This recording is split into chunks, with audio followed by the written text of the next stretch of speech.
Fala, pequeno pôneis, tudo bem com vocês? Eu sou o Natan e esse é o canal Física para P10.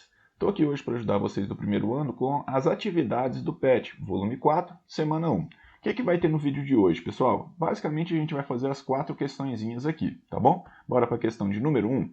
Um automóvel para quase que instantaneamente ao bater frontalmente numa árvore. A proteção oferecida pelo airbag comparativamente ao carro que dele não dispõe advém do fato de que a transferência para o carro de parte do momento do motorista se dá em condição de. Então aqui, quando a gente usa o airbag, o que acontece? O tempo de contato entre o rosto e o volante aqui, ele aumenta muito, né? Porque o airbag ele vai se deformando. Em ambas as situações, pensando que no teorema do impulso e quantidade de movimento, o impulso ele gera uma variação na quantidade de movimento do corpo. Beleza. Em ambas as situações, a variação da quantidade de movimento vai ser a mesma. O cara estava se movendo e está parado depois, se a gente pensar que ele bate com a mesma velocidade nas duas situações. Só que esse impulso é força vezes tempo de contato. E todos os casos, o impulso é o mesmo. Se a gente analisar aqui a força fica igual ao impulso sobre o tempo de contato. Quanto maior for o tempo de contato, menor vai ser a força média aplicada no corpo. Tudo bem? Então, nessa situação aqui, por que é vantagem usar o airbag? Eu não diminuo a velocidade quando eu uso o airbag. Eu não diminuo a energia quando eu uso o airbag, já que eu tenho a mesma velocidade.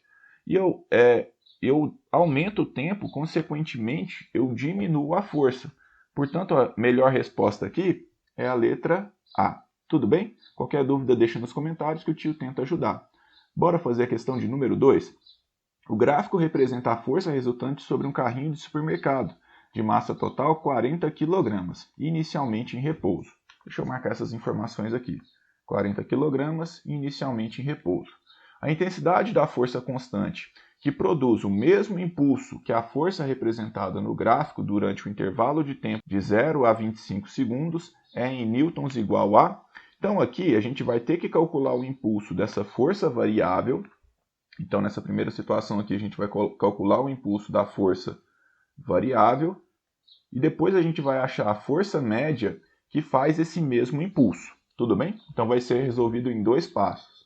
O primeiro é a gente calcular o impulso dessa força variável. O impulso, gente, quando a força for variável, se você ainda não viu, veja o vídeo do conteúdo para que fique melhor explicado. O impulso ele é a área desse gráfico. A área desse gráfico aqui, que é um trapézio. Tudo bem? Se você sabe calcular a área do trapézio, está tudo bem. Só que o tio aqui dividiu a figura, o trapézio, em figuras mais simples da gente calcular a área, que é o triângulo, um retângulo e um outro triângulo. Então, qual que vai ser a área do trapézio? Ou essa área total? Vai ser a área 1 mais a área 2 mais a área 3. Qual que é a base desse triângulo 1 aqui? A base vale 10, é de 0 a 10. Qual que é a base desse retângulo? Também vale 10, é de 10 a 20. Qual que é a base desse triângulo aqui? É 5, é de 20 até 25. Qual que é a altura de todo mundo aqui? A altura de todo mundo é os 30, tanto para o primeiro triângulo, quanto para o retângulo, quanto para o segundo triângulo aqui. Tudo bem? Então agora é só a gente substituir os valores ali. A área 1 é a área de um triângulo, que a gente calcula como base vezes a altura sobre 2, já que ele é a metade de um retângulo. Para o caso do retângulo, é base 2 vezes altura 2. E para o caso do outro triângulo, é base 3 vezes altura 3 sobre 2.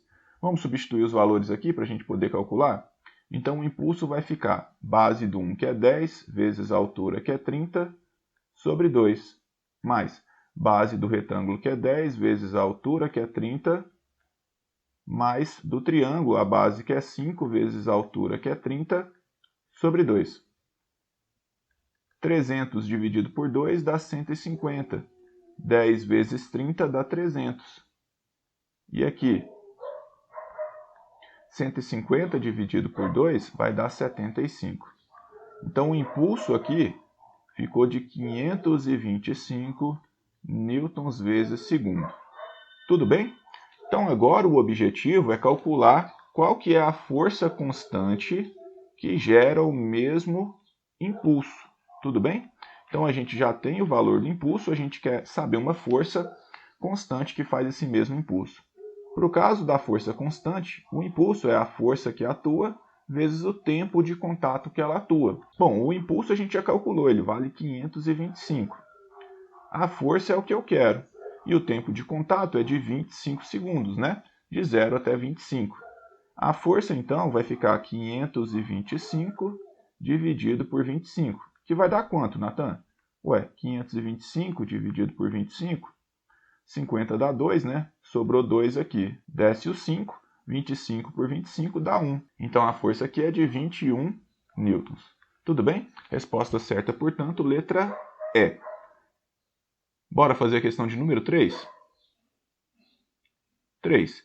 Em um esforço rápido e súbito, como um saque no tênis, uma pessoa normal pode ter o pulso elevado de 70 a 100 batimentos por minuto. Para um atleta, pode se elevar de 60 a 120 BPM, batimentos por minuto, né, como mostra o gráfico a seguir. O contato de uma bola de tênis de 100 gramas com a raquete, essa informação é importante. No momento do saque, dura cerca de 10 a menos 2 segundos. Depois disso, a bola inicialmente com velocidade nula adquire velocidade de 30 metros por segundo. O módulo da força média exercida pela raquete sobre a bola durante o contato é em newtons igual a... Então essa primeira parte de batimentos por minuto aqui não faz diferença nenhuma para a resolução da questão. Então vamos tirar esses caras daqui e vamos pensar um pouquinho melhor. A gente tem um momento inicial em que essa bola está praticamente parada, em que ela tem velocidade igual a 0, e por ela sofrer a ação da força da raquete, ela vai sofrer um impulso. Consequentemente, ela vai aumentar a velocidade dela até um momento final, em que ela vai ter uma velocidade final de 30 metros por segundo. Tamo junto? Bom, então aqui o impulso que foi feito, ele gera uma variação na quantidade de movimento. Ele quer saber a força média que é aplicada. E o impulso, ele é a força vezes o tempo de contato. Tempo de contato que eu tenho, que está aqui embaixo, né, é 10 a menos 2 segundos. Tudo bem. Qual que é essa variação da quantidade de movimento? É a quantidade de movimento final menos a quantidade de movimento inicial. Continuando aqui, como é que eu calculo quantidade de movimento, Natan? Olha, a quantidade de movimento é só o produto, a multiplicação da massa pela velocidade. Isso para as duas situações, tanto para a situação final quanto para a situação inicial aqui. Bom, agora a gente chegou onde a gente queria, só substituir valores. A força então vai ser o tempo de contato, que é 10 elevado a menos 2. A massa é 100 gramas. 100 gramas não está bonito, tá? A gente tem que passar para unidades do sistema internacional. Eu tenho que dividir por 1000, já que cada 1 quilo tem 1000 gramas, né? Dividindo por 1000 aqui, dividindo por 10 elevado a 3, essa massa vai ser então de 0,1 quilogramas. Bom, a massa então é 0,1, a velocidade final é 30 metros por segundo, já está em unidades legais do sistema internacional. A massa aqui é 0,1 e a velocidade inicial é 0. Bom, 10 a menos 2 vezes a força vai ficar 0,1 vezes 30, que é 3. E aqui vai dar 0, né? 0,1 vezes 0 dá 0. Tudo bem? Bom, então esse 10 a menos 2 vai passar dividindo. 10 a menos 2 é a mesma coisa que 0,01. Então essa força média aqui vai ser de 300 newtons. Tudo bem? 300 newtons, então. Resposta certa, letra D de dado. Bora para a última, para a questão de número 4.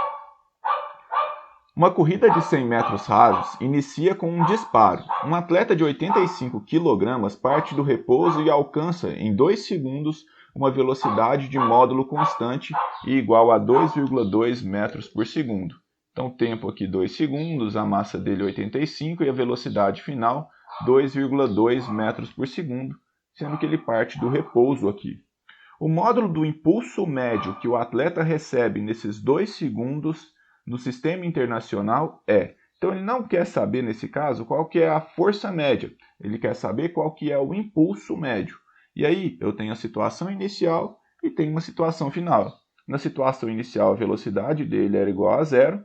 E nessa situação final, a velocidade dele é de 2,2 metros por segundo. Bom, então qual que vai ser esse impulso médio? O impulso ele pode ser calculado como força pelo tempo de contato, essa informação eu não tenho, mas ela pode ser calculada também como a consequência, que é a variação da quantidade de movimento.